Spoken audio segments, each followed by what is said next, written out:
Carl Friedrich Gauss is one of the world's most famous mathematicians. He lived in the late 19th century. When Gauss was about 9 years old and already a genius, he had a teacher that didn't really care for working with children or teaching math. One day, the teacher walked into the room and didn't want to teach. He decided to give the students some busy work so that they'd stay away from him. They were to work on it and not bother him. So here was the problem he gave them to work on that day. They needed to add all of the integers from 1 to 100. In other words, they needed to add 1 plus 2 plus 3 plus 4 plus 5 plus 6 all the way on up to 100. They got out their slate boards and chalk and started working away at the problem bit by bit. However, the teacher noticed that Gauss was not writing. This made him incredibly angry. "Carl, why aren't you working?" "Because I already know the answer, sir."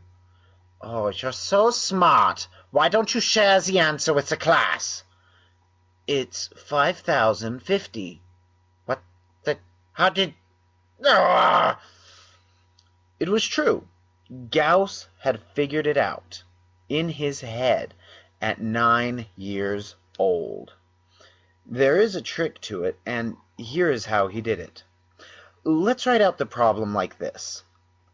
Rather than adding up all the numbers in order, one by one, we can add each number from opposite sides and move inward.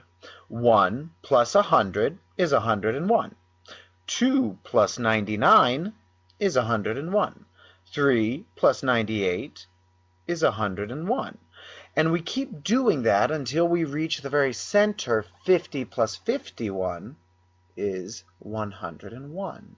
So what that means is that we're going to have 50 pairs of adding 101. So if we've got 50 101s, 50 times 101 is 5,050. That's how Gauss got to the answer of adding up all the numbers from 1 to 100 in his head at age 9.